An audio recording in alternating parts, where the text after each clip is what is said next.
Hi hello welcome to news side Telugu channel. This is Paritala Murthy. ఈ రోజు match మంచి మజా ఇచ్చే మ్యాచ్. ఎందుకంటే యాక్చువల్ గా పాపం గుజరాత్ టైటన్స్ వాళ్ళు చాలా అంటే చాలా ముందుకు రావడానికి ట్రై చేశారు. కానీ ఇప్పుడు పాయింట్స్ టేబుల్ లో చూస్తే చాలా లీస్ట్ కి వెళ్ళిపోయారు. Bottom of the point table వెళ్ళిపోయారు. అలాగే చెన్నై కూడా కొంచెం బాగానే టోర్నమెంట్ స్టార్ట్ చేసింది. కానీ మధ్యలో కొన్ని మ్యాచెస్ ఏదైతే ఇంపార్టెంట్ మ్యాచ్ గెలవాల్సిన మ్యాచ్ ఉందో అది ఓడిపోవడం వల్ల చెన్నై కూడా కొంచెం ఇప్పుడు క్రిటికల్ స్టేజ్ లోనే ఉందని చెప్పాలి. ఓకే, వాళ్ళు బెటర్ పొజిషన్ లోనే ఉన్నారు ఏదైతే టేబుల్లో ప్రజెంట్ లో. కానీ ఈ మ్యాచ్ చెన్నై ఓడిపోతే మాత్రం సో ఒక మూడు టీమ్స్ కి అయితే చాలా భరోసా ఇస్తుంది చెన్నై. పక్కన డీసీ కాసుకుని కూర్చుంది, ఎల్ఎస్జి కాసుకుని కూర్చుంది. అలాగే ఈవెన్ ఎస్ఆర్హెచ్ అయితే బెటర్ పొజిషన్ లోనే కంఫర్ట్ గా ఉన్నారు ప్రజెంట్. కానీ ఎస్ఆర్హెచ్ కూడా ఏదైనా మ్యాచ్ ఓడిపోతే మాత్రం ఈ ముగ్గురికి కూడా ఓపెన్ అయిపోతాయి. అలాగే చెన్నై కొంచెం క్రిటికల్ స్టేజ్ లోకి వెళ్ళిపోద్ది ఈ మ్యాచ్ కానీ ఓడిపోతే.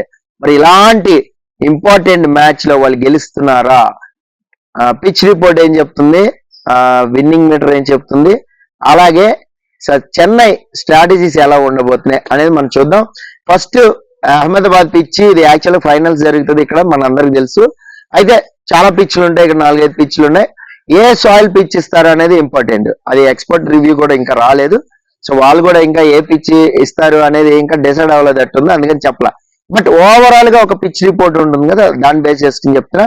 నేను ఎస్టర్డే అలాగే చెప్పాను 220+ కొడతారు ఫస్ట్ బ్యాటింగ్ తీసుకుంటే అని. సో ఆల్మోస్ట్ అదే అయింది. సో ఇప్పుడు ఎక్స్పర్ట్స్ పిచ్ రిపోర్ట్ ఏంటి అంటే బ్యాటింగ్ కి బౌలింగ్ కి ఈక్వల్ గా ఉంది ఛాన్స్. అంటే సో 160-170 రన్స్ చేయగలిగితే ఫస్ట్ బ్యాటింగ్ తీసుకుని దాన్ని డిపెండ్ చేసుకోవచ్చు ఈజీగా. కొంచెం పెద్ద గ్రౌండ్, సో కొంచెం క్లియర్ చేయడం కష్టమే. స్టాండ్స్ లోకి బాల్ పంపించడం, అలాగే బౌండరీ క్లియర్ చేయడానికి చాలా కష్టపడాలి. బౌండరీ లైన్ దగ్గర ఎక్కువ క్యాచ్ పట్టే అవకాశం ఉంటుంది.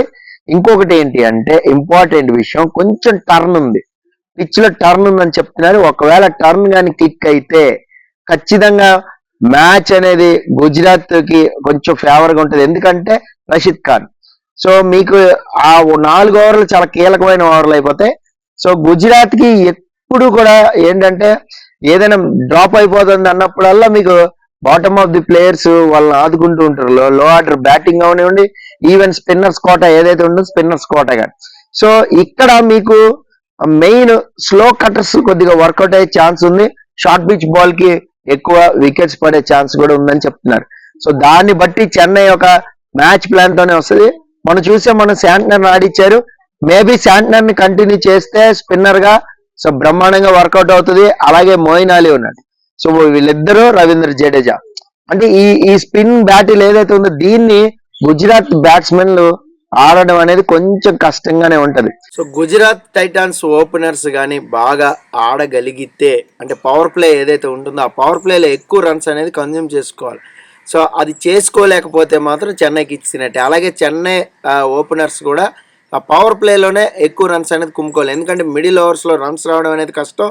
కొంచెం షార్ట్ పిచ్ బాల్స్కి వికెట్స్ పడే అవకాశం ఉంటుంది. ఎందుకంటే లాంగ్ బౌండరీస్ అనేది క్లియర్ చేయలేరు. సో విన్నింగ్ మీటర్ ఏం చెప్తుంది అంటే గుజరాత్కి హోమ్ గ్రౌండ్ అడ్వాంటేజ్ కాబట్టి 52% అనేది సో గుజరాత్కి చూపిస్తుంది, చెన్నైకి 48% చూపెడుతుంది. అదేంటి సార్, గుజరాత్ బాటంలో ఉంది కదా, గుజరాత్కి అడ్వాంటేజ్ ఏంటంటే సో ఓటింగ్ అనేది అలా పడింది. సో గుజరాత్ టైటాన్స్ అనేది ఎక్కువగా గెలిచే ఛాన్సెస్ ఉన్నాయని విన్నింగ్ మీటర్ చెప్తుంది. బట్ నా ప్రిడిక్షన్ ఏంటి అంటే చెన్నై సూపర్ కింగ్స్ గెలిచే ఛాన్స్ ఉంటుందని నేను అనుకుంటున్నాను. ఎందుకంటే వాళ్ళు ఇలాంటి సిచ్యువేషన్స్లో చాలాసార్లు కంబ్యాక్ అయ్యారు. సో ఇలాంటి సిచ్యువేషన్లో నుంచి బయటకు వచ్చి ఆ పాయింట్స్ టేబుల్లో వాళ్ళ ప్లేస్ ఏదైతే ఉందో దాన్ని పదిలంగా కాపాడుకున్నారనమాట. సో చెన్నై సూపర్ కింగ్స్ మంచి స్ట్రాటజీతోనే వస్తుంది. సో ఎప్పుడైతే ఆడాలో ఏ గేమ్ అయితే వాళ్ళు నెగ్గాలనుకుంటున్నారో ఆ గేమ్ని కంపల్సరీగా నెగ్గిన రోజులు కూడా ఉన్నాయి. ఐపీఎల్లో చాలా ఎడిషన్స్లో వాళ్ళు క్రూషియల్ మ్యాచ్ గెలిచి వాళ్ళ ప్లేస్ని అయితే ఏదైతే ఉందో వాళ్ళ ప్లేస్ని దాన్ని అయితే దక్కించుకున్నారు, మనం చూసాం కూడా. సో నాకెందుకనో ఈ మ్యాచ్ చెన్నై సూపర్ కింగ్స్ గెలిచి కంఫర్టబుల్ పొజిషన్లో ఉంటుంది పాయింట్స్ టేబుల్ అని నేను అనుకుంటున్నా. అప్పుడు ఒకవేళ చెన్నై గెలిస్తే మాత్రం మిగతా టీమ్స్కి కొద్దిగా కష్టమే అవుతుంది. సో మీకు ఫాలోడ్ బై ఎల్ఎస్జీ కానీ, అలాగే డీసీ కానీ, అలాగే ఈవెన్ ఎస్ఆర్హెచ్ కూడా ఇంకొక మ్యాచ్ ఏదైనా ఓడిపోయినా వాళ్ళు కూడా బాటంలోకి వచ్చేస్తారు. ఎస్ఆర్హెచ్ కూడా అడ్వాంటేజ్ ఏంటి అంటే పాయింట్స్ ఒకవేళ ఈక్వల్ అయినాయి అనుకోండి, సపోజ్ వాళ్ళకి రన్ రేట్ అనేది కీలకం అవుతుంది అనమాట. సో ఎస్ఆర్హెచ్కి ఉన్న అడ్వాంటేజ్ అదే. సో మిగతా ఢిల్లీకి కానీ ఎల్ఎస్జీకి కానీ అది లేదు.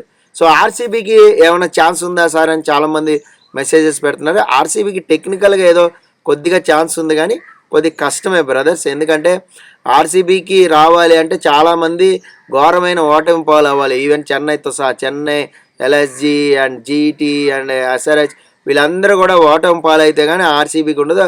దట్టు ఆర్సీబీ వరుస పెట్టి వాళ్ళకున్న 2-3 మ్యాచ్లు ఏదైతే ఉన్నాయో అవి ఖచ్చితంగా గెలవాల్సి ఉంటుంది. సో టెక్నికల్గా ఏదో ఎంత ఛాన్స్ ఉంది కానీ బట్ ప్రాక్టికల్గా అయితే లేదు. సో నాకు తెలిసి ఎస్ఆర్హెచ్ అండ్ చెన్నై మ్యాక్సిమం వీళ్ళిద్దరూ అయితే సెటిల్ అయ్యే ఛాన్స్ ఉంటుంది క్వాలిఫైయర్స్గా. సో ఢిల్లీ అండ్ ఎల్ఎస్జీకి మేబీ 50-50 ఉంది నాకు తెలిసి. సో టాప్లో ఎలాగో ఆర్ఆర్ అండ్ కేకేఆర్ ఉన్నారు కాబట్టి మిగతా 2 ప్లేస్లు నేను ఎస్ఆర్హెచ్ చెన్నై అనుకుంటున్నా. ఎందుకంటే క్రూషియల్ మ్యాచ్, ఈ మ్యాచ్ వాళ్ళు గెలుస్తారు కాబట్టి, అంటే నా ప్రిడిక్షన్ బట్టి గెలవచ్చు.